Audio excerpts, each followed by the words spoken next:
Salut Mathieu, c'est la première fois qu'on enregistre ensemble. Et ouais, Qu'est-ce qui m'a pris? Pourquoi j'ai mis si longtemps à t'attendre en fait? Je comprends pas. Écoute, ravi qu'on chante ça. Tu sais que j'ai promis à ma femme faudrait que je revienne dans moins de 5 ans pour faire le Génération du It Yourself. Ah ok, Voilà. Écoute, comment s'appelle ta femme? Gina. Gina. Écoute, Dina. Écoute Gina, on va prendre L'engagement. l'engagement. Ah, l'engagement, non, je prends pas d'engagement. Le pari, je prends. L'engagement, Allez, je go. veux pas m'engager. Mais faut qu'on mette des chiffres en face, tu vois, c'est Voilà. facile. Non, je me pose cette question en particulier. Pourquoi on a mis si longtemps? Parce que on va parler de travaux. Et les travaux, donc des travaux dans l'immobilier, hein, évidemment, autour de l'investissement, et pourquoi pas aussi chez soi, enfin on n'est pas que Exactement. dans l'investissement. Et je voudrais qu'on fasse un guide ultime des travaux en 2025, avec tous les apprentissages, tous les prix, tout ce que tu as en tête, comment on fait mieux, où est-ce qu'il ne faut pas se planter, etc. Moi j'adore ça pour deux raisons. C'est que historiquement, j'ai été assez fort, faisons preuve d'orgueil, d'humilité, tout ça, j'ai aucun souci. Mais j'étais assez fort dans mon immobilier, dans l'achat et les travaux, donc qui sont quand même les deux clés de ouf. Tu fais un très bon achat et des très bons travaux. Après, C'est rentable. voilà. Ce sont des clés de ouf. Je me suis rendu compte ici plus tard que dans certains secteurs de l'immobilier, il faut savoir acheter cher parce que c'est des milieux chers et investir Ouais, mais t'es sur du prime. Après. sur du prime et Ouais. investir fortement. C'est pas exactement ma zone d'expertise. Je l'ai fait une fois, mais Ouais, c'est un autre jeu. mais c'est un autre jeu. Mm-mm. Donc là, tu es dans un truc où, oui, en effet, tu achètes des interrupteurs à 150 € pièce. Ouais. Voilà, et puis L'applique. t'en mets 200. Et puis ouais, à la fin, tu dis, ah ouais, j'ai quand même un budget de 30 000 € d'interrupteur. Ouais. D'accord. Bon, ça existe. Mais on n'est pas là-dedans aujourd'hui. On va être dans quelque chose de plus pragmatique et rationnel. Et pour être moins modeste ou plus réaliste, il se trouve que récemment, sur un, voire deux biens, j'ai été vraiment moins bon. Parce que j'ai été moins proche. Parce que j'ai pris un peu de distance. Parce que j'ai pas eu la bonne personne. Et voilà, et là, au moment où je te parle, je sors de notre rez-de-chaussée. Je te l'ai pas montré, t'es pas passé par là-bas, je te montrerai en sortant. Et là, j'ai refait une très très belle réno. C'est vraiment superbe. Et quand tu le fais bien, au-delà... Qu'est-ce que c'est satisfaisant. Ah, wow. C'est un truc de malade. Hein. C'est-à-dire Mais que moi, je peux plus sortir de ce local. Quoi. Mais c'est un truc de fou. Ouais. C'est souvent, je le rappelle, mais c'est tout en bas de la pyramide de Maslow. Hein. Être bien chez soi. Et c'est ma petite histoire, moi, perso. J'avais un mât, enfin, mon grand-père avait hérité d'un mât dans le sud de Toulouse. Et en fait, pendant 10 ans, on a fait des travaux. Donc, tu vois, il nous mettait le pied à l'étrier. Et quelle satisfaction quand t'es chez toi, t'es bien chez toi, ça a été pensé. Tu te poses dans ton canapé, tu te dis, waouh, quel kiff. Et en fait, t'es chez toi. Et ça, c'est imbattable. Et t'es même pas sur du patrimonial. C'est juste que quelle satisfaction d'avoir le travaux bien réalisé. Et donc, en fait, t'as cette dichotomie entre ce que ça devrait être, tu vois, faire des travaux rénovés, avoir son bien chez soi, et la réalité de ce marché sur la galère, la charge mentale que c'est de faire des travaux aujourd'hui. Parce qu'en fait, nous, quand on a commencé EMEA il y a 10 ans, on a listé tous les problèmes que tu peux avoir quand tu fais des travaux, et t'en as des centaines. Mais on a vraiment une liste de tous les travaux que tu peux avoir, de tous les problèmes que tu peux avoir. Et au fur et à mesure, on s'est dit, OK, quelles sont les solutions qu'on peut mettre en face de ces problèmes? Et petit à petit, en fait, tu commences à améliorer le taux de satisfaction. Et donc ça, c'était le pitch de départ, c'est faire les travaux, c'est une galère. Comment on est capable de redorer les lettres de noblesse et juste faire de cet acte de rénover un acte très satisfaisant et qui se passe bien, juste simple, sécurisé et agréable. Tu vas m'expliquer ça.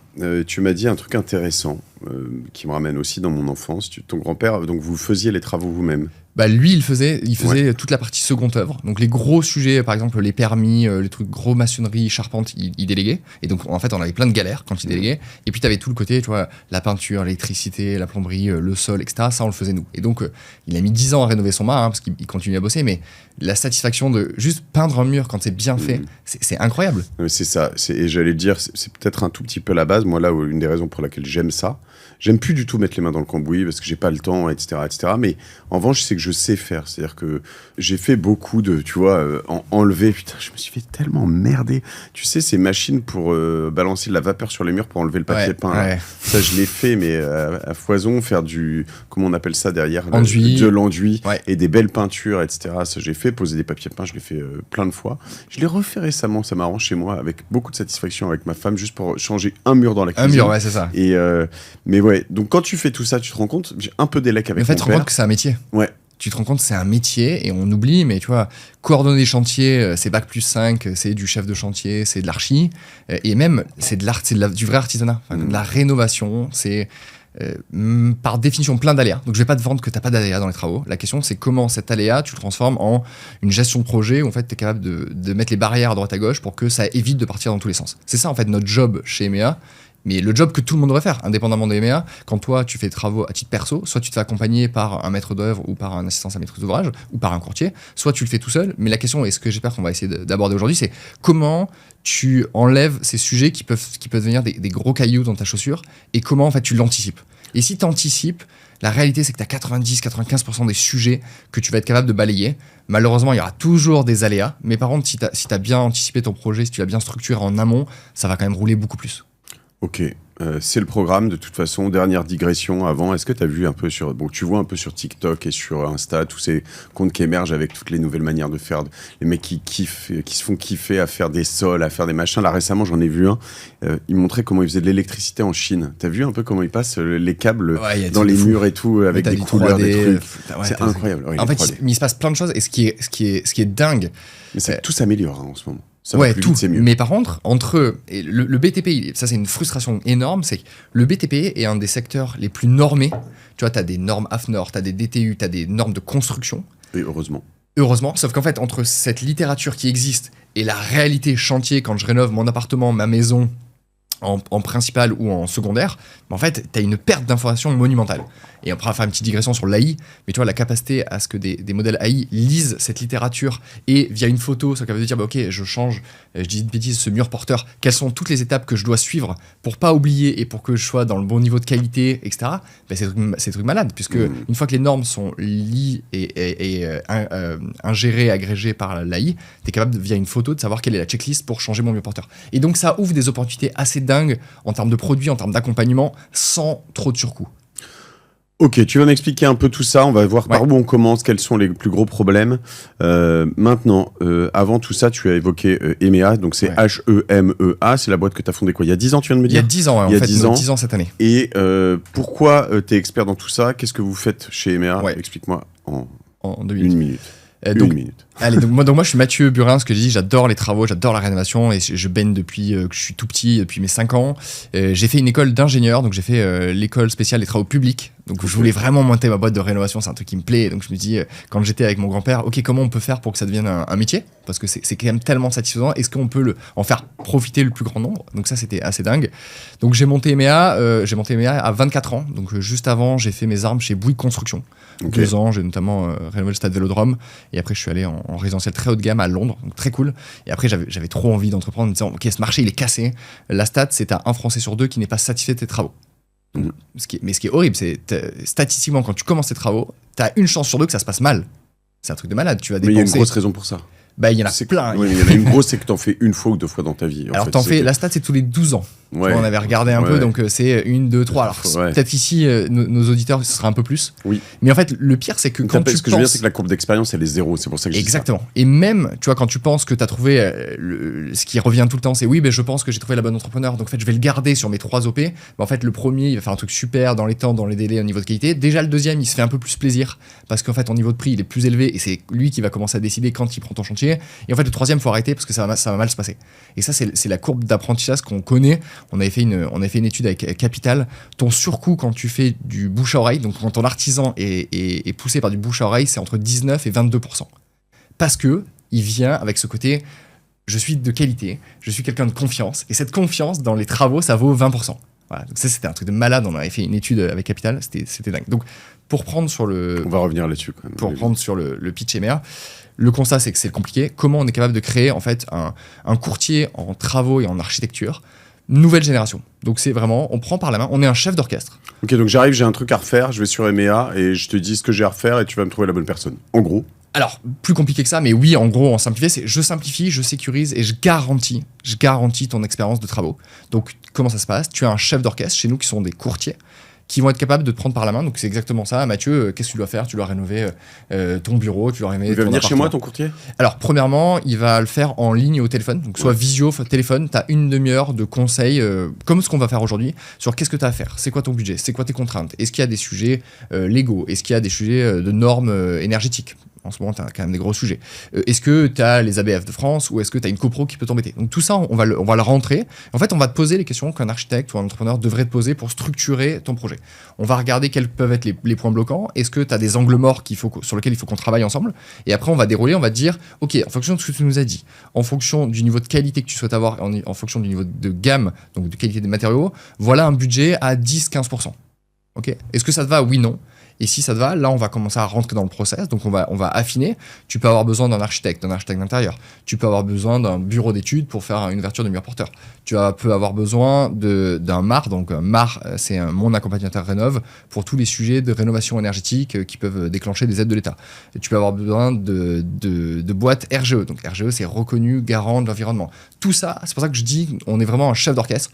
Parce que pour qu'un chantier se passe bien, tu as une multitude d'intervenants que tu vas devoir travailler, solliciter et surtout faire de la gestion de projet. Et tu prends une responsabilité là-dedans, Alors, toi contractuellement, donc on est courtier. Donc, avant de parler de responsabilité, je pense que c'est important de réexpliquer quels sont les... Ça veut dire non, là il est en train de me dire non. Non, tu vas voir. On a une... C'est marrant parce qu'en fait, on a été... j'ai passé, là, il y a 2-3 semaines, j'ai pas le droit de le dire, mais c'est quand même intéressant, j'ai passé plus de 5 heures sur les bureaux de la répression des fraudes. Donc bureau de DGCCRF, ils ont passé 3 semaines à regarder de fond en comble toutes les garanties qu'on met chez EMEA. Et donc je suis venu expliquer, et donc en fait tu dis, en fait chez EMEA, tu as une garantie qui n'existe pas sur la rénovation en France. Donc en fait on sur-garantit les travaux. Aujourd'hui, c'est pour ça qu'il faut que j'explique le contexte quand tu fais des travaux. Aujourd'hui, quand tu décides de venir avec moi, enfin avec un entrepreneur EMEA, en gros, une fois que tu donnes les clés à cet entrepreneur, ton ouvrage, donc ton habitation, ne t'appartient plus jusqu'à la bonne livraison de ton chantier. Ça, c'est très important. Donc, c'est-à-dire qu'une fois que tu as signé ton devis, les clés, elles appartiennent à ton entrepreneur. Et donc, tu ne peux pas récupérer les clés comme ça, en disant, mais en fait, ça ne se passe pas bien, etc. Donc, légalement, c'est l'entrepreneur qui est tenu de réaliser la parfaite réalisation. Donc, ça s'appelle la garantie bonne fin de chantier. Donc, l'intégralité. Et donc, ça, il te rend les clés avec et ou sans réserve. Et donc, pendant cette zone-là, de 1, 2, 3, 4, 5 mois, si le mec, du jour au lendemain, décide de partir, tu n'as aucune garantie. Aucune. Mais c'est un truc de malade, hein. Tu n'as aucune garantie. Et donc, en fait, ce qui va se passer, c'est que tu vas l'attaquer, sauf qu'en fait, le mec, il va fermer sa boîte et il va te dire ciao. La classique dans le... Méga classique. Ouais. Et tu vois, aujourd'hui, là, et indépendamment de la bonne foi ou du côté de margoulin de certains entrepreneurs, en 2024, donc l'année dernière, tu as eu 17 000 fermetures de boîtes, de boîtes de bâtiments. Ce qui est énormissime. Ouais, et puis voilà, faut juste vous dire, ça n'arrivera pas avec... En fait, moi, la classique, c'est que... ça m'est arrivé sur le chantier de ce bureau là où tu es, où en fait il y a un moment où le type il se retrouve, il a fait une connerie, ici il avait fait une connerie sur les fenêtres, donc il perd de la marge. Ça coûtait trop cher, il perdait de la marge, mais surtout il était déficitaire. Donc mais il n'a plus aucun intérêt de venir. Trop déficitaire. Il y a un moment où il s'est dit, je pense, je vais essayer quand même de le tenir, puis à un moment il s'est dit, bon voilà. Ciao. Et là il a disparu, mais littéralement. Mais plus de téléphone, plus de son, plus d'image. Ça s'appelle un abandon de chantier. Voilà, et donc à la fin, je vais te dire, j'étais pas si mécontent que ça, en vrai, parce que ça m'a coûté moins cher. Ouais, mais parce que t'as dû rattraper, c'était super relou. Ouais, non, mais c'est sûr, c'était super relou. T'avais le temps à ce moment-là. Mais j'avais le temps à ce moment-là, et en effet. Mais il se trouve que celui qui s'est vraiment fait avoir, c'est le mec qui a repris. Qui faisait les fenêtres. Ah. Parce que lui, en fait, l'autre s'était planté sur le devis des fenêtres, et moi, j'ai acheté des fenêtres à un prix. L'autre, il me dit, mais attends, je vais les reprendre, les fenêtres. Je lui dis, bah, vas-y, reprends-les. Mais enfin, bon. Et du coup, à la fin, il me les a fait at cost, même pas. Il a pas gagné d'argent. Mais tu vois, des histoires comme ça, il y en a tellement. Donc, je vais répondre à ta question, mais je continue sur mon explication des assurances. Donc, tu as la parfaite livraison, parfaite chantier. Une fois que tu as livré ton chantier, pendant 1 an, tu as la garantie. Tu as 1, 2 et 10 ans. On va prendre dans l'ensemble. Donc, tu as le parfait achèvement sur la première année. Donc, le mec doit revenir, est censé revenir, quoi qu'il arrive. Tu vois, il y a un truc qui fonctionne pas, etc. Il revient, normalement. Sauf usage classique de tu passes, t'as abîmé la peinture, c'est ta faute, c'est pas lui. Deuxième, donc garantie biennale, c'est lié à tout ce qui est instruments. Donc, typiquement, tu vois, ta pompe à chaleur, tes fours, tes applications, ton électricité, etc. 2 ans, biennale. Et décennale, qui garantit tous les éléments structurels de ton bien. Donc ça, c'est des garanties qui sont portées par l'entrepreneur. Donc là, on ne se substitue pas à ça. Par contre, ces garanties, elles prennent forme une fois que tu as livré le chantier. Donc il y a un énorme vide juridique entre le moment où tu signes ton devis et le moment où ton chantier est livré. Et donc tu vois, typiquement dans le cas d'un abandon de chantier, tu n'as aucune garantie. Parce que ta décennale ne le prend même pas, parce qu'en fait, il faut livrer. Et la décennale, juridiquement, elle prend le jour où tu livres le chantier. Donc si tu n'as pas de papier de livraison, même si c'est livré à moitié et complètement raté, tu vois, contractuellement, il y a des vrais sujets d'assurance. Donc c'est là où aussi, nous, on a de la valeur. Le pendant de l'entrepreneur, tu as une garantie qui est obligatoire qui s'appelle la dommage ouvrage, qui doit être portée par le particulier ou l'investisseur. Et il y a plein de jeux où en fait le but de l'assurance dommage ouvrage, c'est de prendre en compte avant que l'expertise de l'assurance décennale paye. Il y a toujours un jeu, quand tu as un litige en chantier, tu vas avoir plusieurs experts et des contre-expertises de chacune des assurances. Et le but est de payer, mais le plus tard possible. Donc en fait, là, tu te prends entre 1 et 3 ans dans la vue. Et donc ta DO, donc ta dommage ouvrage, elle te permet d'accélérer ce cycle-là. C'est elle qui va engager l'argent pour finir le chantier et pour réparer les dégâts structurels en attendant d'être remboursé par la décennale de l'entrepreneur. Donc tu vois, déjà, c'est un truc un tout petit peu complexe. Ouais. Ce que nous on fait, et ce que nous on a rajouté, qui est une garantie qui est exclusive et qui n'existe nulle part ailleurs, on a une protection MEAC, donc qui est une garantie d'offre de service. On est capable de te garantir ton chantier jusqu'à 25% et 50 000 euros. Donc quand tu dis vous n'avez pas de garantie, en fait on a bien plus que ce que le marché est capable de proposer. Parce que contractuellement, c'est bien la décennale de l'entrepreneur, mais sur toute la partie réalisation et gestion de projet, en fait, tu as EMEA qui couvre. Et ça existe nulle part. Super. Donc ça, c'est un truc de dingue. Et ça te coûte 3% en plus de ton montant de chantier. 3% du chantier, ok. Donc grosso modo, quand tu passes par EMEA, officiellement, tu vas dire que le surcoût de la qualité, tu vois, c'est quoi ton prix de la qualité, c'est quoi ton prix de ta sérénité, c'est 3%. Moi, je vais même être capable de t'expliquer que comme on a un courtier en travaux, comme on a énormément de boîtes avec lesquelles on bosse, on a des deals avec des partenaires, on a toute une brique d'outils. Juste pour rappeler, EMEA en quelques chiffres. Boîte qui a été créée il y a 10 ans, donc fait nos 10 ans cette année. On a fait un peu plus de 5000 chantiers partout en France. On a un peu plus de 120 maintenant. On suit entre 200 et 300 gros chantiers tous les mois, là, en parallèle. Ok, juste il faut vraiment qu'on aille dans les trucs, mais pour comprendre, vous rémunérez comment ? Est-ce que vous avez un kickback des artisans ou des choses comme ça ? Est-ce que tout est clair ?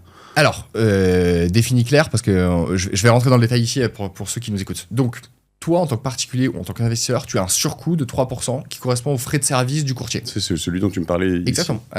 Et qui permet d'avoir, en gros, la protection MEA, l'accompagnement de ton chef de projet, toute la plateforme. Tu vois, on a 100% des flux financiers qui sont sécurisés par la plateforme. Ok, je prends juste un exemple, mais je me dis, finalement, un delta, je vais payer, pour être juste simple, mais 100 000 euros de travaux pour un truc assez gros. Tu as un surcoût de 3%. J'ai un surcoût de 3%, mais tu pourrais me le vendre en me disant, de toute façon, je te le négocierais très bien qu'à la fin, ton surcoût de 3%, comme je te le négocie à 95% du prix ou 90% de ce que tu trouveras ailleurs, en plus je te garantis plein de trucs, finalement il est absorbé par le truc. Exactement. Ok, ça je l'ai compris. Comme les courtiers en primo. La question c'est est-ce que tu vas favoriser, ou pas forcément que favoriser, mais est-ce que l'entrepreneur et les gens derrière te donnent des kickbacks ? Est-ce que tu achètes des matériaux sur lesquels tu gagnes de l'argent ? Est-ce qu'eux achètent des matériaux sur lesquels ils gagnent de l'argent ? Est-ce que les architectes, parce que moi ça me rend ouf en fait, je ne comprends pas ce truc-là. Tant pis pour eux, il y en a qui n'aiment pas m'entendre dire ça, mais dans chaque métier, mais dire en fait, tu vois, je paye un architecte 20 000 euros sur un truc, et puis derrière, il me prend 5% sur tous les matériaux qu'il achète. Je vais lui dire, non, ça, en fait, ce truc-là, je le veux chez Leroy Merlin. Et chez Leroy Merlin, il touche pas ces 5%. Alors il me dit, ah non, mais tu comprends, Leroy Merlin, c'est pas terrible, parce qu'en plus c'est un truc de grand public, tu peux pas faire ça. Je suis d'accord avec ça. C'est 2 fois moins cher, et en fait, moi j'ai expérimenté plein de ces trucs, des castos, des machins, des trucs. En fait, vas-y, tu sais quoi, tu m'as saoulé avec tes 5%. Alors, comme on a dit qu'on filait des conseils à nos auditeurs, il y a un truc que j'adore dire sur Casto, Leroy Merlin. Moi je trouve que ce qu'ils ont fait, Leroy Merlin, c'est très bien. Mais chez Leroy Merlin, tu as 2 marques. Tu as une marque Bosch verte et une marque Bosch bleue. Tu vois ce truc-là là. Le vert, c'est pour le part. Le bleu, c'est pour le pro. Exactement le même prix, exactement. Mais pourquoi il y en a un qui est dispo que pour le pro et un qui est dispo que pour le part ? Ça, je laisse à méditer. Et en fait, la vérité, c'est que le part, il va utiliser une fois toutes les semaines ou une fois tous les mois, même si c'est un gros bricoleur. Le Bosch Pro bleu, il utilise tous les jours. Et t'as intérêt que ça marche parce qu'en fait, en termes de.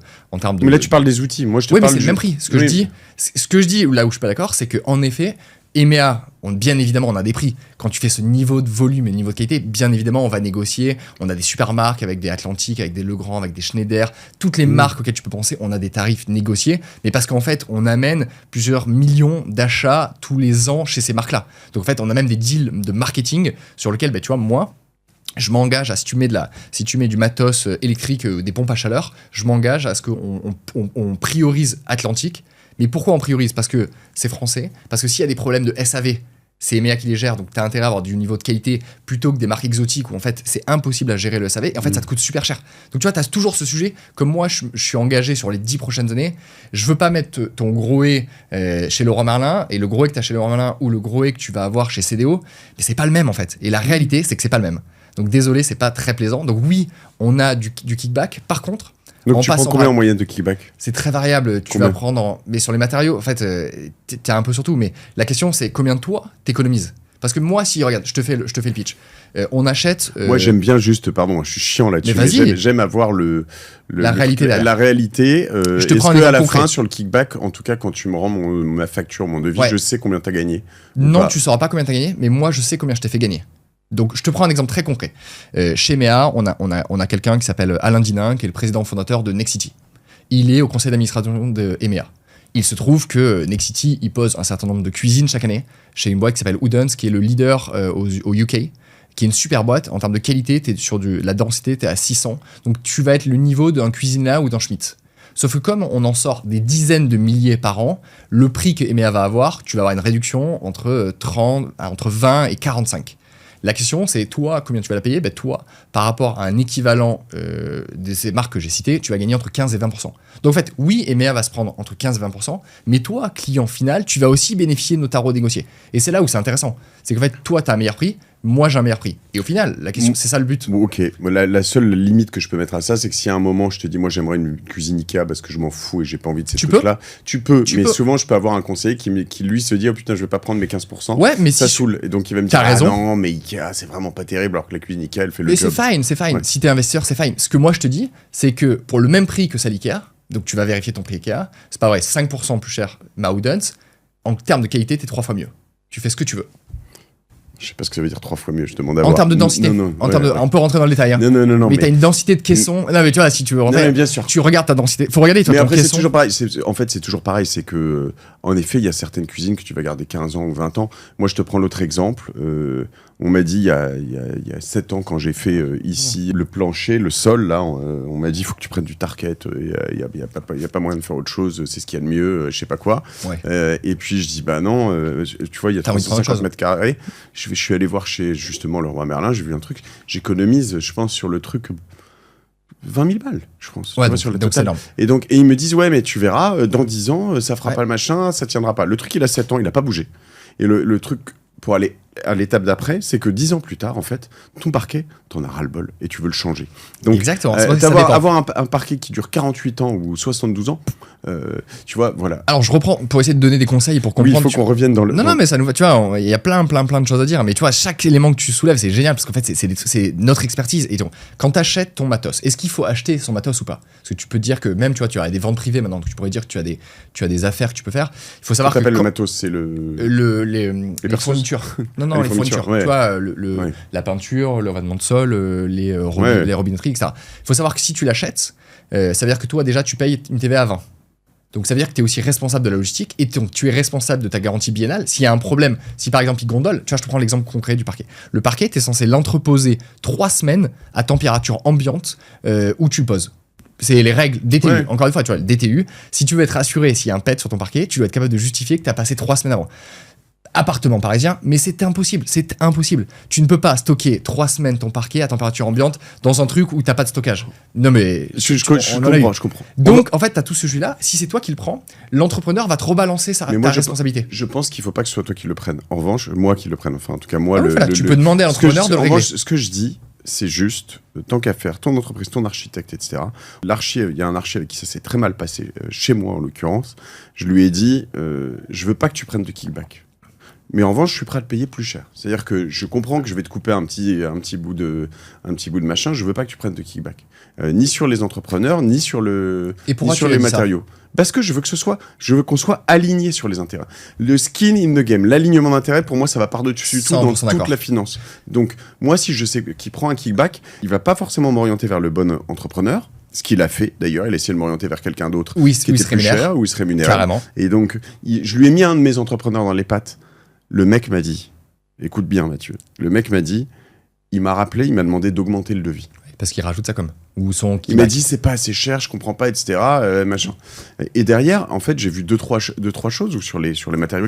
Il m'avait signé un truc disant qu'il faisait pas un kickback. Je l'ai viré, il me dit, j'ai jamais été viré depuis 40 ans, machin. Je lui dis, mais en fait, regarde-moi bien.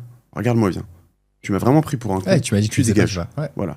Et donc, je veux dire, à un moment, pour moi, Nassim Taleb, skin in the game, Trop bien. l'alignement d'intérêts, il faut que je sache et qu'il sache et que quand il va négocier un truc, il va le négocier de manière hardcore, que les artisans et les choses comme ça, Au Ils sont juste tenus. prix, Ouais. ils sont tenus. Voilà, ben, c'est pour ça que tu m'as demandé tout à l'heure, tu m'as dit tu me fais une réponse où tu t'engages pas. On s'engage, on a une putain de garantie. Si ton chantier n'est pas livré, c'est EMEA qui prend le surcoût. T'imagines? Oui. Donc en fait, on a un intérêt à dire, t'as un devis, donc t'as le triptyque, prix, qualité, délai. Délai, t'as une date de début, une date de fin avec des pénalités de retard en cas de délai. Ça, c'est Déjà, hyper important. on va y venir. bonne chance pour négocier ça avec des entrepreneurs. Notez ce triptyque, prix, qualité, délai. Prix, c'est un truc qui est vrai tout le temps. Donc tu peux toujours en négocier 2, mais le troisième, il est non négociable. Donc délai, nous on a une date de début, date de fin, pénalité de retard. Qualité, en fait, quel est le niveau de qualité? Et encore une fois, qualité, sur une peinture par exemple, tu as une qualité où tu as 2 passes d'enduit, tu en as où tu en as 3 passes. En fait, tu vas aller dans le détail sur ce que tu es capable d'attendre. Et après, le prix.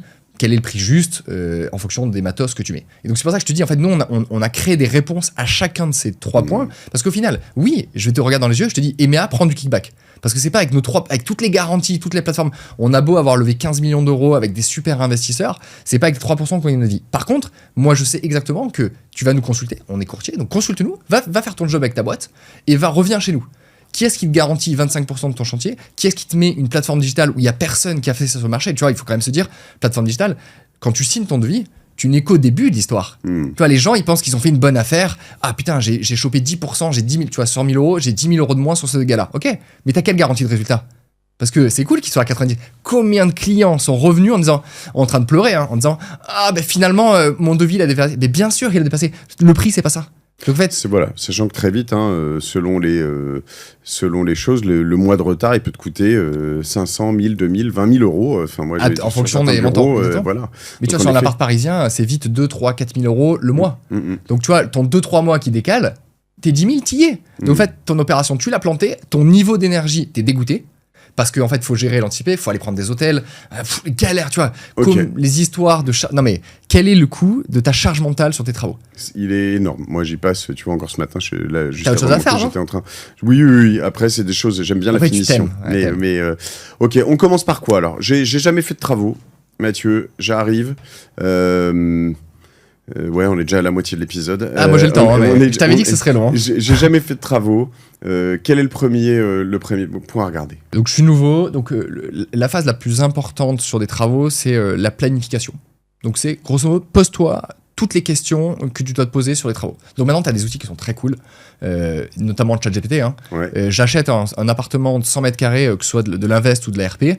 En fait, dans chacune des pièces, fais-toi une liste de travaux à réaliser. Donc tu vois, je dois changer sol, mur, peinture partout, la cuisine, la salle de bain. Il faut que j'ai mon DPE, donc je peux regarder mon DPE, c'est le document qui est obligatoire maintenant. Est-ce qu'il y a des sujets de rénovation énergétique? Diagnostic de performance énergétique, ouais, pardon. DPE, ouais. Donc je dois regarder mon DPE. Si je suis EFG, je suis considéré comme passeur énergétique. Donc si je gagne 1, 2 ou 3 lettres, je peux avoir des aides, etc. Donc tu vois, vraiment bien scoper et se poser toutes les questions que je vais avoir sur chacune des pièces. Donc ça, c'est déjà vraiment, tu commences à anticiper. Tu vas regarder après dans le détail sur est-ce qu'il y a des sujets. Si tu es en copro, il y a des sujets. Qu'est-ce que j'ai le droit de faire? Tu vois, typiquement, si tu fais des ouvertures, tu dois avoir des obligations de la copro. Il y a un peu de logistique, tu as aussi des obligations. Ça, tu scopes bien cette partie-là. Après, tu regardes en termes de design créatif, tu vois, est-ce que tu as Pinterest, Instagram, qu'est-ce qui te plaît, qu'est-ce que tu as envie, et tu commences à te projeter en disant ça me fait vraiment plaisir, sachant qu'il y a le tableau Pinterest, c'est un must. c'est trop bien, c'est trop bien. Nous, on adore Sachant que arriver. tu peux le complet avec ChatGPT, parce sûr. qu'au bout d'un moment, tu vas le renvoyer Mais sur Chat est je l'ai ouf, fait, hein, ouais. ouais. Tu fais des trucs très cool. Et donc ça, tu vois, c'est du job d'architecture. En fait, tu planifies, tu conçois ton projet. Et ça, aujourd'hui, tu peux le faire tout seul, ou tu peux te faire aider par quelqu'un dont c'est le job qui va forcément aller plus vite. Ok, j'achète un appart. Ouais. Je vois, il est soit dans un état, mais je voudrais juste avoir une fourchette absolument lamentable, dans des villes pas chères ou à Paris, voilà, ou dans un état où j'ai juste quelques retouches.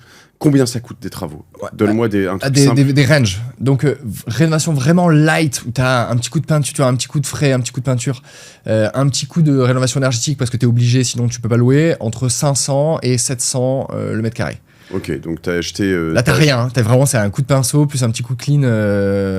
T'as acheté 50 mètres carrés, c'est 25-30 000 euros. Ouais, et ça, c'est vraiment le strict minimum de ton appartement. Il est un peu crade. Là, tu refais pas la salle de bain et pas la cuisine. Salle de bain, cuisine, sur des trucs comme ça, t'es déjà à 5000 pièces, donc non. Ok.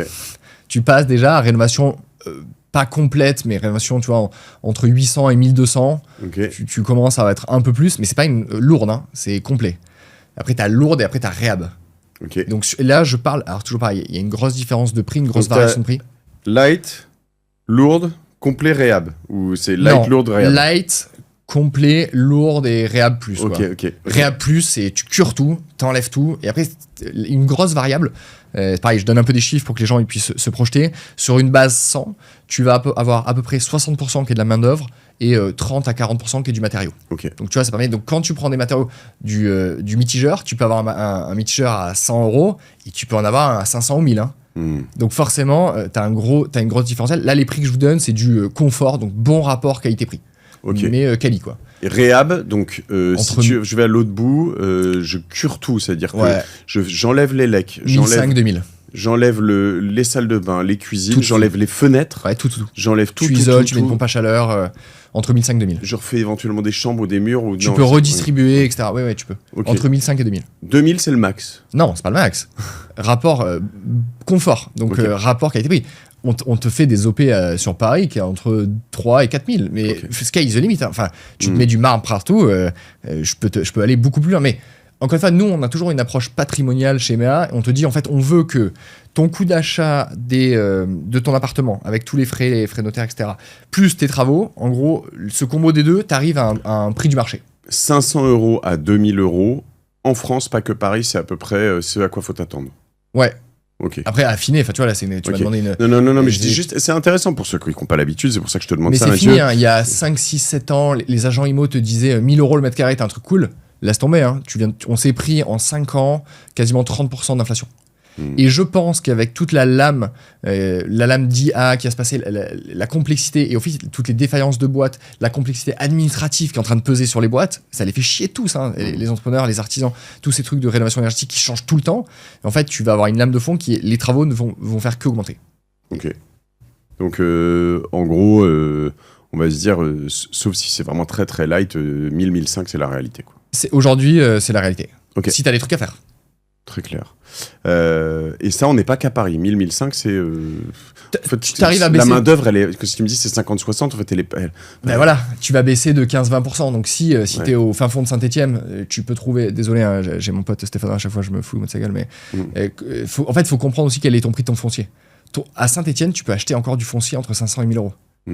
À Paris, franchement, allez. Ça, c'est très important. Hein. C'est-à-dire Eh, que bien sûr. c'est plus intéressant de rénover dans des endroits où tu payes très cher ton foncier. Patrimonialement. Bah ouais, parce qu'en fait, en l'occurrence, c'est un endroit où tu as payé 1000 € le mètre carré, et si tu fais 1000 € de travaux, Tu ton peux truc, être il vaut pas investisseur. 2000, Non. il vaut pas 2000 € le mètre carré. Sauf c'est si tu fais des opérations de marchand de biens. Donc tu vois, nous on bosse sur des immeubles de rapport.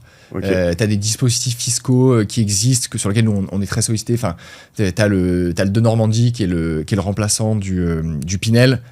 Mais il te faut des volumes. Il te faut 500, 1000, 2000 mètres carrés. Ok. Moi, les prix que je t'ai donnés, c'est du entre 50 et 200 mètres carrés. C'est du résidentiel retail.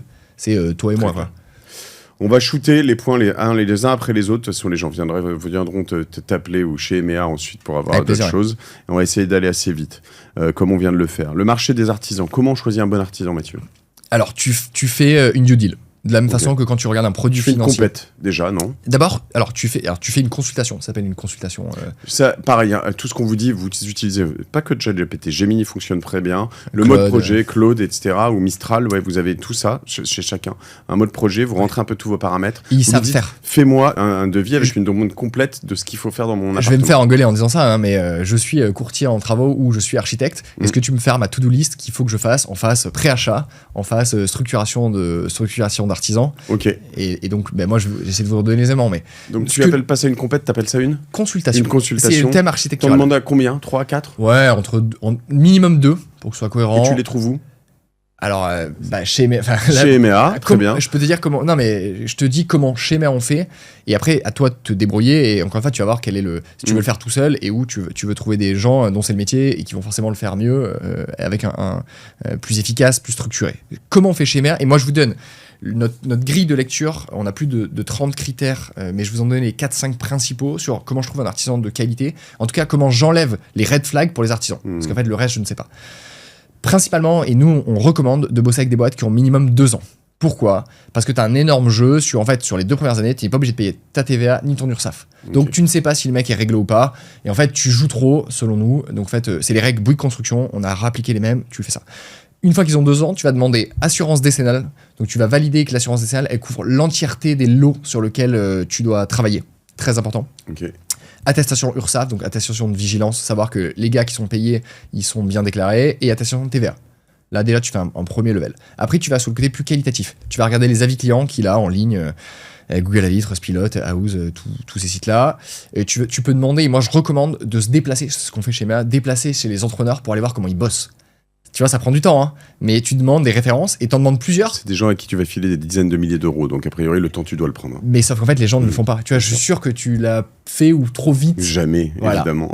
Mais tu vois, c'est marrant. Alors que, tu vas dépenser 50 000 balles, 100 000 balles. Je rappelle, digression encore, mais 100 000 balles, tu vas avoir un devis qui fait 6 pages. T'achètes une bagnole à 50 ou 100 000 balles, tu te tapes 25 pages de conditions générales de tous les côtés. Tu vois, il y a un problème d'insatisfaction structurelle, mais c'est parce qu'en fait, c'est le bordel, ce marché. Ok. Pourquoi j'y vais chez un artisan et je prends pas un maître d'ouvrage ou un archi? Encore une fois, ça dépend du persona. Donc, soit tu as la capacité. Donc, là, on est sur la gestion de projet, la gestion de suivi de chantier. Tu peux faire un assistant à maîtrise d'ouvrage, donc qui t'accompagne toi, en fait, que tu payes toi, qui est nous plus ce à quoi on ressemble. Tu peux prendre un contractant général. Tu peux prendre un maître d'œuvre. Et donc, maître d'œuvre, tu as en gros architecte ou. Je sais pas la différence dans tous les trois là. Ouais, je sais. Okay. Je demanderai à ChatGPT aussi. Okay. Exactement, mais je peux te le détailler. Architecte, il va avoir plutôt une phase. Les architectes sont très bons en général sur la partie créative, conseil, plan, aménagement. Un tout petit peu moins bon sur le suivi de chantier. Le suivi de chantier, c'est plus un truc d'ingénieur. Tu vois, c'est ingénieur travaux. Ingénieur travaux, c'est de la maîtrise d'œuvre. Donc, tu vois, tu coordonnes, tu structures, tu t'assures que ça avance. Tu vois, nous, chez MEA, on a une sécurisation des flux financiers qui sont libérés à l'avancement réel du chantier. Donc, grosso modo, ton devis, il permet en fait de générer un planning d'avancement. Et donc, pour libérer l'argent, donc toi, en tant que client, tu vas mettre l'argent sur un compte séquestre. Et l'entrepreneur, pour être payé, il va demander, ben voilà, j'ai fait 50% de l'électricité, j'ai fait 100% de la démol, j'ai fait 20% des fenêtres. Et on va lui demander des photos, un truc d'avancement, qui permet de valider l'avancement réel. 100%. Okay. Tu vois, c'est facile, hein, mais c'est des tips sur... Donc là, on a basculé sur le suivi de chantier. Mais déjà, faire ça, juste pour finir sur l'artisan, et après, c'est du feeling. T'as aussi un suivi de feeling, tu vois. Tu ne remplaceras pas un gars qui te dit qu'il t'envoie le devis sous 3 jours et qui te le fait sous 3 jours, qui t'explique qu'il y a des trucs qu'il peut pas faire, qu'il ne sait pas faire, mais qui t'explique quelles sont les variantes que peux-tu faire. T'as aussi ce côté conseil. Oui, c'est celui qui est en retard dès la première interaction, il sera très en retard à la fin des travaux. Quoi. Ouais. Toi, nous, on force. La stat moyenne, on envoie plus de 5000 ou 6000 chantiers tous les mois, de devis. Mais parce qu'en fait, il y a les entrepreneurs qui utilisent sur l'intégralité de nos travaux. On essaye d'avoir un devis sur un gros panier, hein, tu vois, entre 50 et 100 000 euros à 7 jours. Déjà, chaque jour de retard, c'est pas un bon signe. Parce que ça veut dire que soit qu'il est trop staffé en amont, donc ça veut dire qu'en fait, il est déjà sur trop de chantiers, et donc il n'a pas forcément la bande passante pour te faire ton job commercial, et donc il va un peu le bâcler. Jamais bon. Et en dessous, tu dis merde, il n'y a peut-être pas assez. Et donc, il peut y avoir aussi des sujets. Enfin, tu as toujours trouvé le juste milieu. Il faut qu'il soit bien staffé, mais pas trop ni trop peu. Déjà, tu commences à être un peu plus compliqué. Et après le truc idéal, mais qui est compliqué, c'est demander, surtout en ce moment où il y a des gros risques de défaut, c'est demander une situation financière de la boîte. Okay. Et là, bonne chance pour que le particulier, tu vois, je le dis, mais je sais que c'est impossible. Nous, on paye des fortunes pour avoir des banques de scoring de boîtes. Notamment, tu as des gens qui s'appellent EAL-RMS qui réassurent en fait les prêteurs. C'est pareil, je donne un peu d'infos, peut-être je vais trop loin, tu me coupes, mais aujourd'hui, un artisan, il paye à 30 jours fin de mois ses matériaux. En fait, la banque de l'artisan, c'est le fournisseur de matériaux. Donc c'est pour ça qu'il ne veut pas aller chez Leroy Merlin, parce que Leroy Merlin ne fait pas ça. Alors qu'il va chez CDO, chez Rexel, qui sont, tu vois, CAC 40, donc costaud, hein. Mais tu payes à 30 jours fin de mois. Donc en fait, tu as quasiment 1 à 2 mois de trésorerie offert. Donc ton banquier, c'est le fournisseur. Et donc tu vois, nous, on va regarder quelle est la situation de trésorerie de ton artisan. L'énorme truc, tu vois, l'énorme problème qu'on a voulu résoudre, c'est quand ton artisan, il a trop de boulot ou qu'il s'est pris une tôle sur un chantier, c'est qu'il prend l'argent du chantier 2 pour aller finir le chantier 1. Et là, c'est le début de la catastrophe. Et donc, tu vois, tous ces mécanismes-là, tu vois, on les a sécurisés et on est le seul acteur. Aujourd'hui, nous, on est backé par Banque de France, on est ACPR, les Monoway, et en fait, c'est hyper lourd, tu as les comptes séquestres qui permettent de valider. Et ce truc, peu importe d'ailleurs, hein, je veux dire, moi, je l'ai vu arriver, les catastrophes, je les ai vus arriver chez des gens que j'adorais, pleine confiance, mais en fait, limite que moi, je recommandais beaucoup. Et puis à force de les recommander, ils avaient trop de chantiers. Et puis ils se mettaient en fait, ils étaient forts en étant 4, 5, 8.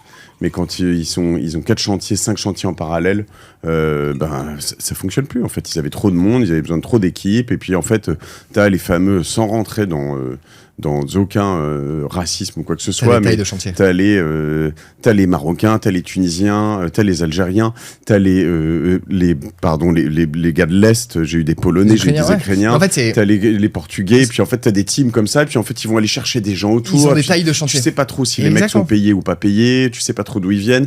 Notamment en Europe, il y avait tout un jeu quand même en moment, je sais pas si ça se fait encore, mais où en fait leurs équipes elles bossaient que 5 mois et demi de l'année en France. Ils les renvoyaient en Ukraine ou surtout en Pologne, qui est dans la communauté européenne, pour les salariés là-bas. Donc en fait, ils avaient des mecs qui étaient super sous-payés, logés dans des trucs. Donc l'avantage de poser par... Je te coupe parce que en fait, oui, malheureusement, mais des trucs comme ça, il y en a tellement. Ouais. C'est triptyque, prix, qualité, délai. Qu'est-ce que tu valorises et quel est le coût, enfin quel est le prix de ta sérénité mentale sur les travaux. En fait, c'est tout. Comment on négocie tout ça alors ? Une fois que j'avance, donc je mets la compète. Bien planifié, donc vraiment bien planifié, seul ou avec des acteurs que j'ai cités. Après, tu fais une consultation d'entreprise. Donc concrètement, c'est. Tu vas dire début, fin, budget, tout ce qu'il y a à faire. Par exemple, tu vois, moi j'ai horreur des devis avec forfait. Tu vois, me dis pas que ma salle de bain elle me coûte 6 000 €. Non, tu me dis, tu mets quel carrelage à quel prix, tu mets quel mitigeur à quel prix, tu mets quel vasque à quel prix. Donc tu vois, tu vas rentrer dans le détail. Et ça, c'est un job, hein, et tu dois faire ligne par ligne. Donc ton devis de 50 000 €, il doit faire 5 à 10 pages. Il doit pas en faire 3. Donc tu vois déjà les gars qui te font des forfaits où il n'y a pas de référence, il n'y a pas de photos. Mais c'est ce qui est la base. Hein. Aujourd'hui, bonne chance pour aller trouver des devis avec des photos de qu'est-ce que j'achète.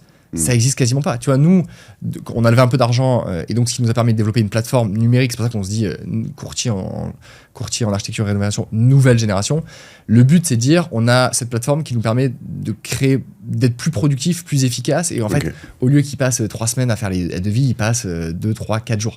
Parce que sinon, en fait, c'est long. Faire un devis, ça te prend une demi-journée. Affreux. Et donc, comment tu l'outilles pour être plus efficace ? Et donc, tu as des devis détaillés. Si tu sais que le mec, il en a pris 5, en fait, tu as un taux de conversion de 20%. Puis ce qui est chiant, c'est que s'ils passent tous par la même plateforme, tu peux comparer. Parce Exactement. que la problématique de comparer des deux entrepreneurs qui n'ont rien à voir, qui sont faits sur Excel. Exactement. Et c'est pour ça que je t'ai dit, la préparation, le plus important, c'est la préparation. C'est avoir un cahier des charges précis. Et tu vois, encore une fois, ChatGPT, tous ceux qui veulent faire solo, vous faites un cahier des charges, vous faites un voice to text de chacune des pièces, qu'est-ce que vous souhaitez faire, et vous leur demandez un cahier des charges de consultation d'entreprise.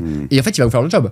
Après, il y a de l'expertise, il y a du métier, etc. Mais déjà, vous allez gagner énormément de temps et ça va vous éviter de faire des sorties de route. Ok. Comment on peut négocier ? Ou jusqu'où on doit négocier d'ailleurs ? Parce que si tu négocies trop, tu finis par avoir you pay peanuts, you get monkeys. Merci. Ouais. Non, mais t'as tout dit. Quel est le point sur ton prix, ton qualité et ton délai qui est négociable ?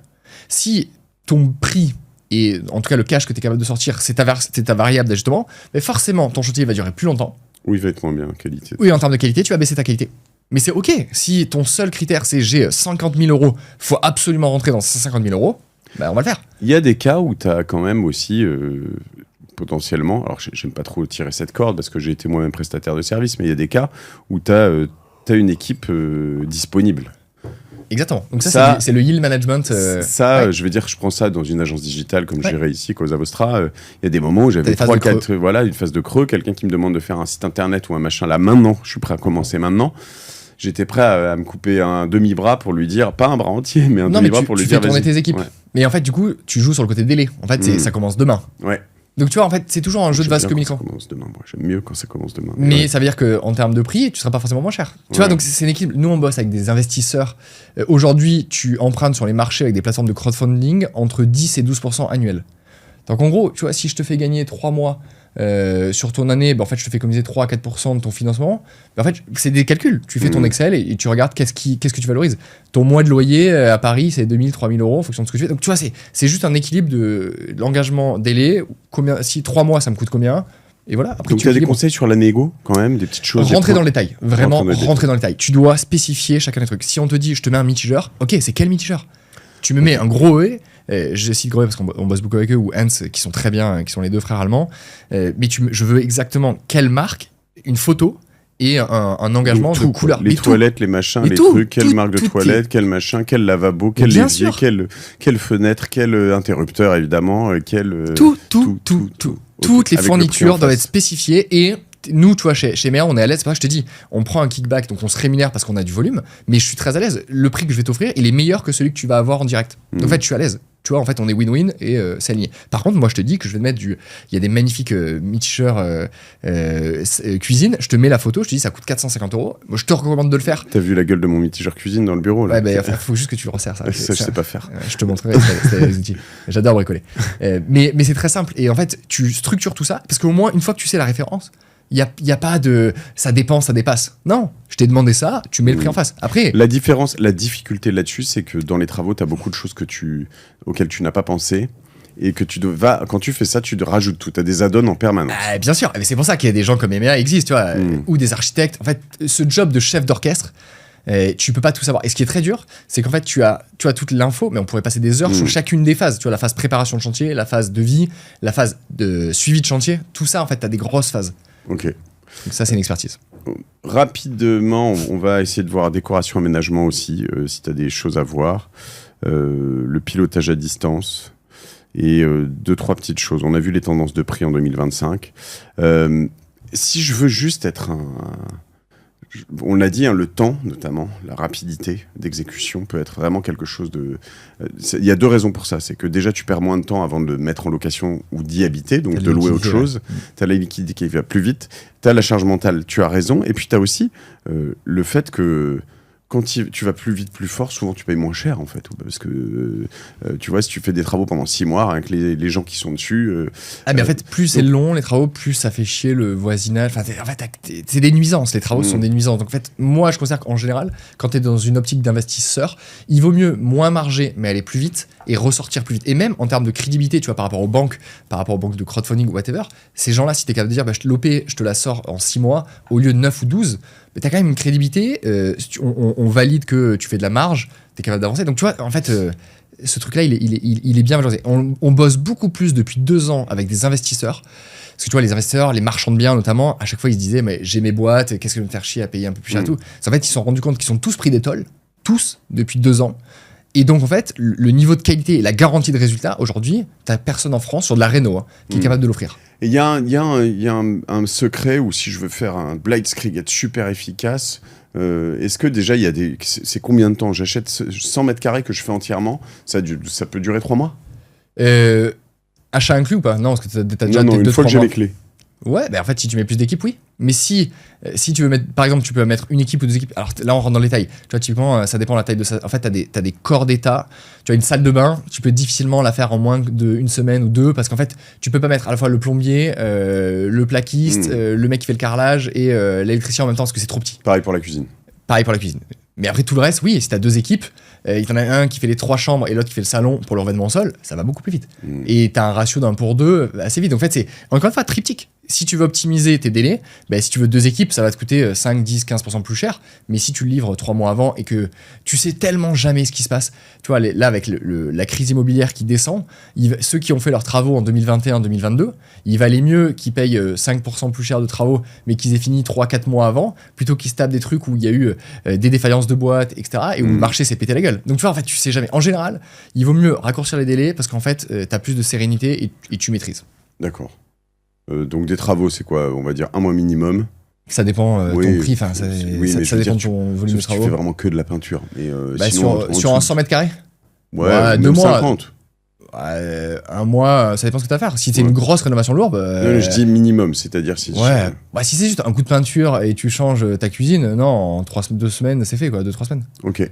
2-3 semaines. Mais 2-3 semaines minimum. Et si tu as, pour un particulier, et que tu as un gros appart ou une maison à 200 mètres carrés.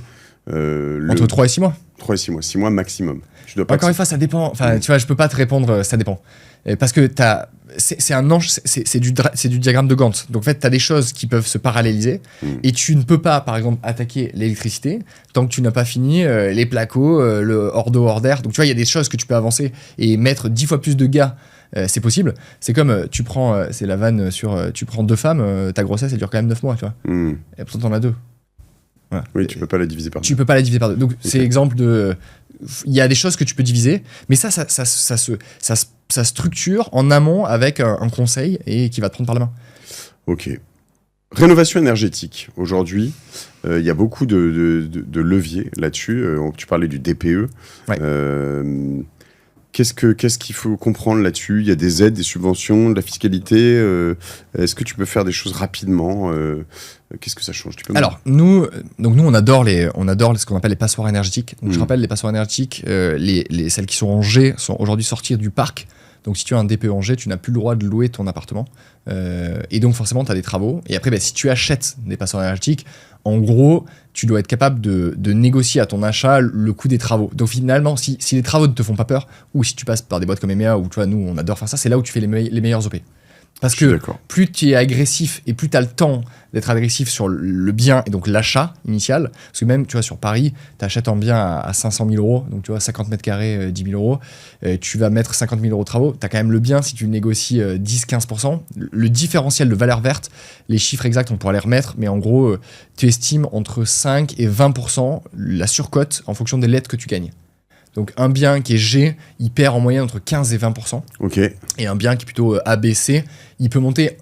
L'énorme différence entre un bien qui est A et un bien qui est G, donc tu vois, l'intégralité du scope, c'est 74%. Ok. Voilà, donc ça c'est chambre. Ah, il y a plein de cas où tu peux pas le faire. C'est très dur. A, c'est quasiment du 9. Après, sur tous les trucs de promoteur, c'est du A maintenant. Ok. Mais donc c'est juste pour comprendre, tu vois, le différentiel entre un G et un A sur ce qu'on appelle la valeur verte, donc la valeur de ton bien, confort d'été, confort d'hiver, ça a vraiment un impact maintenant. Oui, un A, normalement, l'été, t'as fermé les fenêtres et tout ça, t'as pas besoin de clim, quoi. J'exagère un peu, mais... Ouais, c'est un peu plus compliqué, parce qu'en fait, il faut de la ventilation, et en fait, quand c'est bien isolé, si t'as l'inertie de ton bâtiment qui est chaud, en fait, si t'es à 30 degrés, il reste à 30 degrés. C'est isolé été-hiver. Oui, donc, en fait, il faut le faire circuler pour qu'il monte jamais à 30. Si tu mets un peu de clim, en tout cas, tu l'as fait tu beaucoup restes à moins 22, tourner. exactement. Ouais. Et en fait, c'est stable et ça, c'est bien. Ouais, okay. Donc ça, tu peux le faire. Après, encore une fois, donc, pour expliquer un petit peu, ça change tout le temps. Donc, je sais pas ce qui va se passer en septembre, mais là, cet été, c'est mis en pause, les rénovations globales. Mais donc, dans le cadre d'un mon accompagnateur rénov qui vous permet d'accéder à des subventions, il y a un audit qui est fait par cette personne-là et qui va faire des recos de travaux. Nous, on va les challenger, on va dire quels sont les travaux prioritaires. Typiquement, on a une offre sur dire EMEA, on est capable, vous avez un bien en G, on vous garantit les travaux nécessaires pour passer en 2 lettres, donc E ou D. Ça, c'est cool. Et ça, on te le dit en avant-vente. Donc, tu vois, tu es en train de te projeter. Tu me balances le DPE. Je suis capable de te dire pour 25 000 euros, 30 000 euros. Si à la fin, il revient et qu'il te dit non, t'es pas passé, toi, tu fais la... Je te garantis. Tu le garantis. C'est comme quand tu disais est-ce qu'on s'engage, je te garantis. Donc, ça veut dire que si je t'ai dit que ce sera en D pour 30 000 euros, si on a suivi les recos et qu'on le fait correctement, on doit être capable de le faire. Et après, tu as l'assurance qui couvre en plus. Donc, tu vois, tout clair. Ça, c'est des trucs sur lesquels on est capable d'aider et de simplifier. Très clair. Et derrière, en effet, quelque chose, en termes de prix au mètre carré, c'est hallucinant. Je veux dire, tu peux revendre très vite. Il y a des choses qui sont quasi invendables aujourd'hui. C'est invendable ou si tu es prêt à prendre ta perte. Mais en fait, c'est toujours pareil. C'est soit tu veux faire toi des travaux.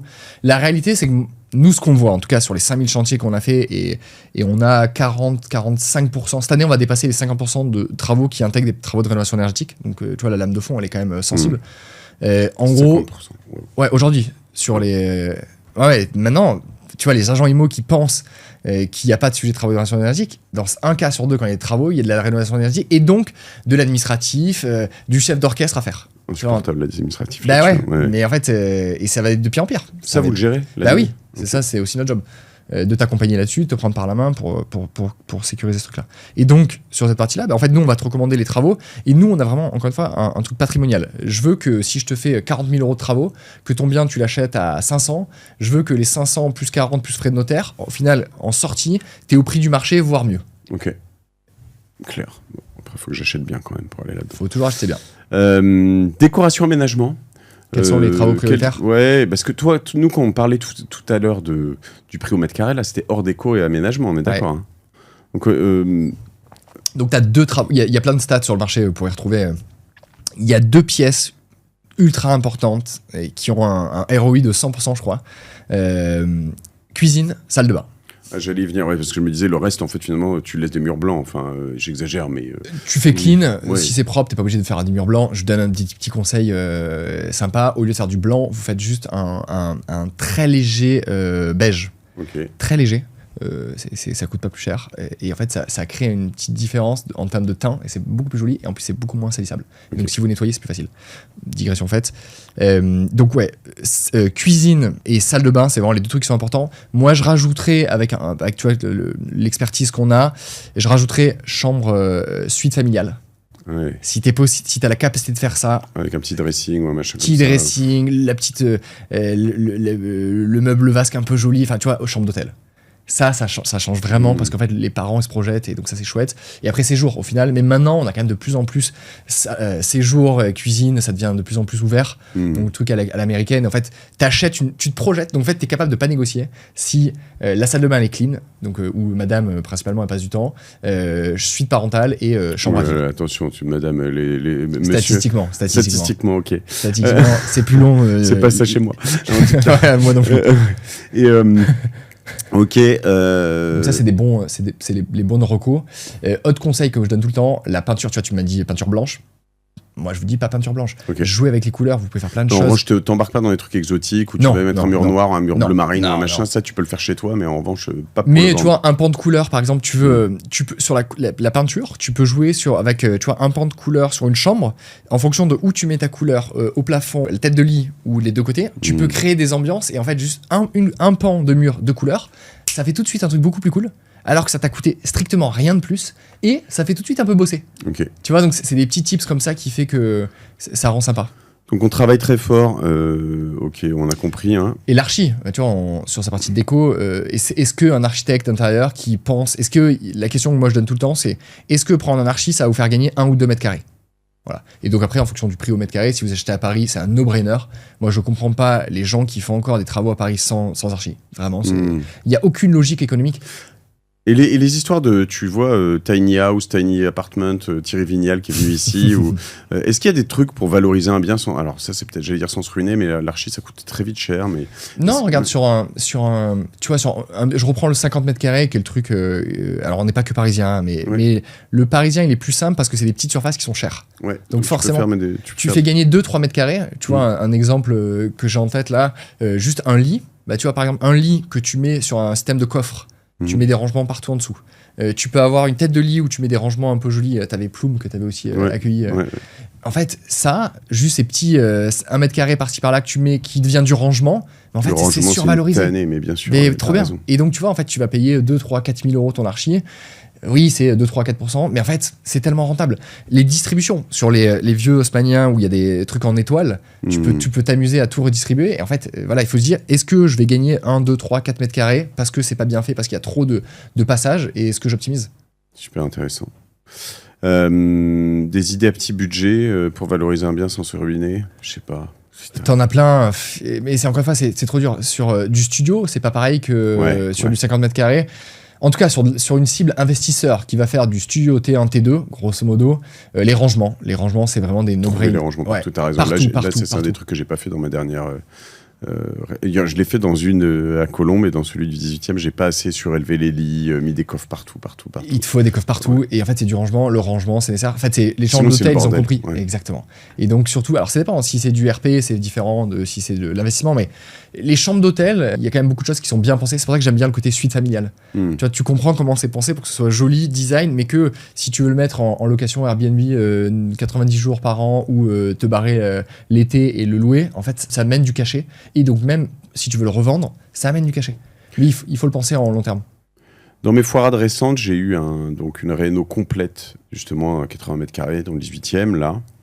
Ça a été vraiment trop long. Alors à la fin, c'est parfait. Honnêtement, le truc, c'est une pépite.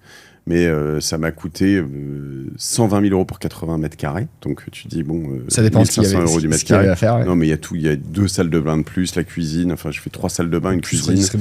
Plus redistribution totale, etc., etc. Donc le truc, tu te dis, c'est pas si mal. Sauf que ça a duré presque 1 an. Donc c'est vraiment si, là, du coup, le prix est bien, mais les délais ont déconné. Exactement. Mais la qualité, t'es content. Mais voilà, là, je suis content, mais ça a été dur pour moi de choisir de faire une réno complète. C'est-à-dire que le truc, je l'avais acheté. Bon, comme je l'avais payé, j'avais fini de le payer. Je me suis dit, allez, j'y vais, je m'envoie sur un truc. Ça va me prendre. Je vais l'amortir en quelques années, mais tant pis. Quand est-ce qu'on choisit ça ? Quand est-ce qu'on choisit de faire une réno complète versus un... Pour moi, on revient à, est-ce qu'on parle à des investisseurs ou est-ce qu'on parle à des gens RP patrimonial ? Sachant que dans Paris, il y a une problématique de l'encadrement des loyers. Moi, c'est ce que je dis. Moi, ma conviction, nous, on a pu acheter avec ma femme un 50-60 mètres carrés et qui, en fait, est une pépite. C'était un taudis. mais qui est devenu une pépite parce qu'on l'a aménagé. Et c'est, tu vois, le sentiment, ce sentiment. C'est merveilleux. Mais en fait, t'as plus envie de bouger. Et c'est un truc de malade. T'es comme dans des beaux hôtels, tu vois, t'es bien chez toi. Ce confort d'avoir un petit cocon qui est petit, hein, mais qui est tellement zen, inspirant, relaxant. T'as envie de rester chez toi. Ouais, combien tu valorises ce truc-là? Parce qu'au final, moi, j'essaye toujours d'avoir une version patrimoniale en disant, ok, j'ai eu un coup d'achat, j'ai mis X euros de travaux. Au final, est-ce que s'il est liquide, je le revends? Si oui, c'est bon, ça veut dire que j'ai fait une bonne OP. Après, c'est sûr qu'aujourd'hui, la famille s'est agrandie et on a dû le changer. Mais en fait, il n'est pas rentable. C'est pas une bonne OP. Aujourd'hui, être propriétaire à Paris, ce n'est pas une bonne opération. Et faites vos calculs, faites tourner votre Excel. Mais entre les frais, la taxe foncière qui a explosé, en général, les charges des immeubles, ils sont élevés. Et l'encadrement des loyers, aujourd'hui, il y a un énorme problème. Alors, c'est en train de changer. Il y a pas mal de choses qui sont en train de se passer au niveau des députés parce qu'en fait, le statut, aujourd'hui, on a besoin d'investisseurs privés qui permettent de mettre des biens en loc. Mais si aujourd'hui, c'est plus facile, moins cher d'avoir des actions en PEA qui sortent du dividende plutôt que de s'embêter à faire des opérations financières, de travaux avec immobilier, travaux, frais de notaire, en fait, à quoi bon, quoi? C'est pareil, l'autre triptyque, là c'est un autre triptyque, mais c'est prix d'achat, coût du crédit et prix de la rénovation. Et en effet, en ce moment, ce qui se passe, c'est que le prix d'achat est en train de baisser drastiquement, beaucoup plus qu'on le pense. En revanche, c'est vrai que le crédit coûte cher et les travaux coûtent cher. Donc à la fin, c'est pas toujours très simple de savoir comment se placer. C'est ton Excel. Mathieu, je vais te poser 3-4 dernières questions, on va répondre vite. Tu as des matériaux innovants ou éco-responsables ou des choses qui te plaisent en ce moment qu'il faut regarder absolument? Alors, encore une fois, là, j'ai un scope parisien parce qu'on est à Paris, mais c'est pas vrai partout. Sur des petites surfaces, il y a des matériaux très innovants qui sont des isolants très fins. Il faut savoir que quand tu rénoves par l'intérieur un bien, tu perds entre 5 et 6% de ta surface habitable. Ouais. Donc, tu vois, c'est beaucoup. Là, tu arrives avec des matériaux très fins d'avoir du 2-3%. Ça fonctionne? Ah ouais, ça fonctionne. C'est isolant, thermique et...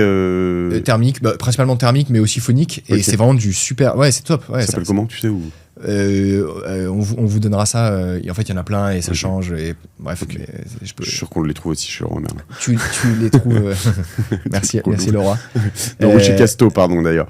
Mais faut qu'on traite ce sujet de faut-il acheter les matériaux soi-même ou pas? Parce que je pense que je dis pas forcément encore une fois qu'il faut l'acheter soi-même, mais c'est vrai que quelles sont les implications d'aller les chercher chez un Laura Merlin et ou chez un truc pro, quoi? Les erreurs fatales. L'erreur fatale, c'est avoir un pro qui vous plante. Donc c'est une fois qu'on a fait ce check de sécurité, garantie, et en tout cas ce qu'on est capable de faire en tant que particulier ou investisseur sur comment je lock l'entrepreneur, c'est suivre son chantier. Encore une fois, quand tu as un devis à 100 000 euros, 200 000 euros, c'est que le début, tu le signes. Le but, c'est vraiment, tu dois être capable de passer, et si tu n'es pas capable de le faire, faut que tu le délègues, entre plutôt 2 fois par semaine. Okay. Si tu n'es pas capable de passer 2 fois par semaine, tu vas rater des choses, sauf si tu es outillé. Je reprends ça, hein, mais voilà, 1 à 2 fois par semaine. Et c'est plutôt 2 qu'une. Hein. Ouais, dans les chantiers, vous passez tout le temps et vous prévenez pas toujours. Ah bah bien sûr. Et donc c'est exactement ça. Donc tu cales une visite officielle de suivi tout le temps, le lundi, mardi, mercredi, ce qui t'arrange. Et par contre, tu passes une 2e fois pour valider. Après, il y a des outils maintenant, il y a des outils très... Alors, chez Mer, on a développé le nôtre, mais sur le marché, vous pouvez en trouver. Et après, il y a du WhatsApp, qui est un peu la version très light, mais obligé quasiment tous les jours, des photos. Tous les jours. En fait, ça va vous permettre de redater l'avancement réel. Vous savez si les gars étaient là, s'ils n'étaient pas là. Ça permet en fait d'éviter de laisser dire rien de pire que vous n'êtes pas là pendant 2 semaines. Le gars savait que vous n'étiez pas là. Lui aussi, il est parti en vacances. Et en fait, vous revenez 2 semaines ou 3 semaines après en disant waouh, rien n'a avancé. Et là, le torchon, il commence à brûler. Ouais. Et ce qu'il faut faire attention, c'est vraiment que le torchon ne brûle pas trop. Parce que c'était quand même les entrepreneurs, et moi je les adore, hein, c'est des gens qui sont formidables. Mais il y a un petit peu d'ego. Et donc, dès que tu vas commencer à les suivre un peu plus à la culotte, ça peut se tendre la relation. Ouais. Et c'est là aussi l'avantage d'avoir un tiers de confiance. Nous, notre job, c'est éviter que ça se tende et qu'on puisse un peu plus faire ce fusible entre les deux. Super. Mais ça, je suis d'accord. Moi, le meilleur chantier que j'ai fait, c'est celui-là ici, là où on est. Et ce chantier, je venais presque tous les jours. Et comme ils savaient que je venais tous les jours, ils étaient là tout le temps. Mais bien sûr. Et donc ça, c'est un moyen de contrebalancer le fait que si t'as pas des garanties sur les délais, si t'as pas les séquences. Donc tu vois, ça c'est bien, faut le suivre. Et ça te permet d'éviter. Et eurodater le suivi. Valider, alors ça c'est chiant, mais ça devrait pas exister. Mais malheureusement, tu vois, nous on constate, valider que les matériaux sont bien commandés. Tu vois, donc on va revenir sur son point. Soit tu le gères toi, mais moi je pense qu'il faut surtout pas le faire. Mais valider la logistique que les fenêtres, c'est dans 6 semaines, entre 5 et 6 semaines. Ok, est-ce que t'as bien commandé aujourd'hui les fenêtres pour qu'elles soient livrées à la bonne date et la bonne heure? Valider que, tu vois, avoir fait la section sur les mitigeurs, sur des murs, etc. Donc ça, bien valider les dates de livraison et anticiper quand il y a des délais. Et déjà, si tu fais ça en planning, c'est cool. Si, un truc qui est important aussi, vous avez la date de livraison de chantier, faites toujours 1 semaine ou 2 semaines avant une date de pré-livraison. Ça, c'est un tips magique. Vous ancrez et vous actez une date ensemble que 2 semaines avant la date officielle de livraison, il y a une pré-livraison. Et donc là, vous allez faire, alors il y a des checklists qui sont disponibles partout chez MEA, mais chez tous les autres, checklists de livraison de chantier. Et donc en fait, vous allez commencer à tout noter sur ce qui n'a pas été fait correctement. Mais par contre, vous laissez 1 semaine ou 2 parce que ça va permettre en fait qu'il y ait ces 2 semaines-là pour faire gérer les réserves. Que tu vas gagner, bien sûr. Ouais. Exactement. Et ça permet d'ancrer le dire en disant ok, on a dit que c'était le 1er septembre, mais par contre le 15 août, on va passer 3 heures, on va faire le tour du chantier. Et donc déjà, tu commences à lui expliquer que ce sera livré entre le 15 et le 30 et pas le 1er. Tu vois. Donc en fait, c'est des tips, c'est une expertise, c'est plein de petits détails, mais qui les uns avec les autres permet de moins de faire, en tout cas d'essayer de limiter les aléas que tu vas avoir. Tu m'as dit ChatGPT ou les IA, c'est un truc de ouf. Ça, moi, je suis dessus en fait. Même sur la créa, j'ai fait faire des mood boards et tout en utilisant Pinterest. Ça, c'est fantastique. Ouais.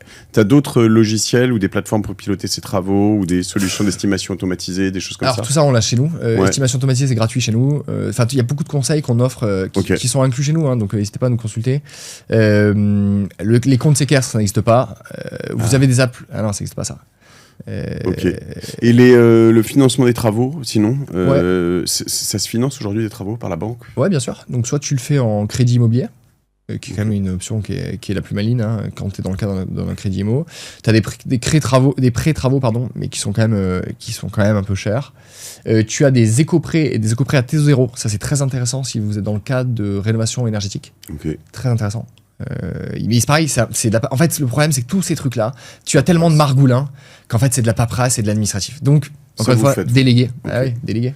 Ok, très bien. On a fait quand même un beau déblayage de tout ça. On pourrait rentrer sur plein de trucs. Mais je pense il y a un truc que j'aurais voulu aborder en 2 secondes. Tu peux faire des travaux chez toi, là, pour ceux qui sont là, en étant présent? Ah, c'est compliqué. Alors, ça s'appelle des travaux en zone habitée. Ouais. C'est ultra compliqué. C'est pareil, si t'as pas le choix, faut le faire. Mais c'est ultra compliqué. Il faut juste se dire que la poussière se balade partout. Et en fait, c'est horrible. Et donc en fait, vous rénovez. Alors, à la limite, la cuisine, c'est peut-être le truc le plus simple. Mais dès que vous avez un peu de démol, c'est compliqué. Dès que vous pétez des murs, vraiment, vous faites juste une CI dans du placo, mais vous avez de la poussière partout. Donc, si 100%. Possible, évitez, ou sinon, gérez-le pendant les vacances. Tu vois, si vous avez la chance de partir 2 semaines ou 3 semaines pendant les vacances, tu files les clés, ça c'est bien. Ok, très clair. Mathieu, si on vient de ma part chez MEA et qu'on vous demande quelque chose, qu'est-ce que tu peux faire Il faut qu'on te fasse un petit code parrainage. Nos anciens clients ont droit à ça, donc on va te générer un petit code parrainage. Je pense que tu as le droit entre 250 et 500 euros de réduction sur les frais de service. Ok. Donc on te fera un petit truc. Pas dégueu. Vous utilisez le code Martingale. Martingale, ça nous va bien. Et tiens, je pense à ça. Il y a aussi, s'il y a des courtiers indépendants ou des gens qui ont fait des travaux qui s'appelaient, on recrute énormément de courtiers partout en France. Donc c'est des courtiers indépendants, c'est sur un modèle courtier travaux indépendant avec un modèle MLM, donc sur le même modèle que IAD. Donc, on accompagne, on simplifie, on met à disposition les process, la marque, les garanties, toute la techno, les 10 ans d'ancienneté, d'expertise. Donc, en fait, vous achetez ça et en fait, ça vous permet de développer votre fonds de commerce. Vous venez de ma part et puis vous aurez aussi 1% en plus. Vous aurez surtout une super opportunité de bosser avec un des leaders et qui va faire, enfin, ça fait 10 ans, mais on a fait 1% de ce qu'on a envie de faire. Donc, tu vois, sur la liste des 100 trucs à craquer, aujourd'hui, notre taux de satisfaction, il est que de 96%. Je suis hyper frustré parce que moi, je rêvais, quand j'ai créé la boîte il y a 10 ans, d'avoir 99. La vérité, c'est qu'aujourd'hui, c'est dur, mais je pense qu'on va arriver à 97, dans 98. Les travaux, 96, c'est fou. Mais c'est magnifique. C'est ouf. C'est magnifique. Et 10 ans, tu vois. Moi, tu m'as donné envie quand même. Là, tu vois, même cet après-midi, je vais visiter. Alors, c'est du bureau. Je sais pas si tu fais du bureau. On fait aussi. Je vais visiter un 455 mètres carrés que je signe cette semaine. C'est bon, ça. Sur lequel on a une réno intégrale, mais je veux tout casser en termes de rapport qualité-prix. Je veux faire un truc. Hein ? T'as le temps. Peut-être, je suis prêt à négocier, mais je vais surtout mettre des partenaires là-dedans. Ah oui, c'est ça. Et l'idée... Ce qu'on a dit, on peut regarder, parce que nous, que tu disais, on a des kebabs, on a aussi des deals négociés sur des matériaux. Et donc, tu vois, s'il y a toute une stratégie de contenu, d'explication, d'expertise. Enfin, les gens ont besoin d'expertise. Hein. Exactement. Donc ça, c'est ce qu'on veut faire. Ça, je vais t'emmener le visiter à 15h. Yes, grave, avec plaisir. Écoute, merci en tout cas. T'as une martingale à toi, Mathieu, un petit péché mignon d'investissement en dehors des travaux et de l'immobilier? Alors moi, je suis un très mauvais. Alors moi, j'ai fait un peu d'immobilier parce que forcément, j'adore ça. Et comme les travaux, ça me plaît génial. Et moi, j'ai une spécificité, c'est que, tu vois, j'ai monté la boîte il y a 10 ans, mais j'avais 24 balais. Ouais. Donc, j'ai beaucoup trop tous mes œufs dans le même panier. Okay. Donc, c'est une mauvaise gestion, mais c'est un peu différent. Moi, je me régale et ça me plaît. Donc, j'ai pas de martingale. Je suis très, très curieux. Je pense qu'il faut, tu vois, et c'est vrai pour les travaux, mais c'est vrai pour tout, c'est lisez les lignes, comprenez ce que vous achetez et voilà, définissez clairement vos objectifs. Okay. Tu vois, quel est votre objectif, qu'est-ce que vous avez envie de faire et pour quel horizon de temps, pour quel enjeu. Et en fait, soyez curieux, parce qu'il se passe quand même beaucoup de choses. Moi, je suis passionné par l'AI, par le numérique a changé les règles du jeu sur beaucoup de produits financiers. Hein. T'as une ou deux checklists à me donner que je pourrais mettre sur mon site, sur le site de l'épisode pour on a plein, okay. plein. Ok, on mettra des liens, tu me les donneras, deux ou trois, on va choisir les 3 meilleurs, après on renverra sur ton site. Allez, okay, ça va, avec grand plaisir. Mathieu Burin, B-U-R-I-N, Mathieu avec 2 T, un bon Mathieu. Dans les travaux, bien sûr. On aime aussi les Mathieu avec un seul T, il n'y a pas de souci. Mais 2 T, c'est mieux. On te suit sur LinkedIn, par exemple, et puis EMEA, un peu partout, sur Insta, sur tous les réseaux sociaux. Et partout en France. Allez, ça marche. Salut, merci à tous, merci à toi. Ciao, c'était passionnant. Salut.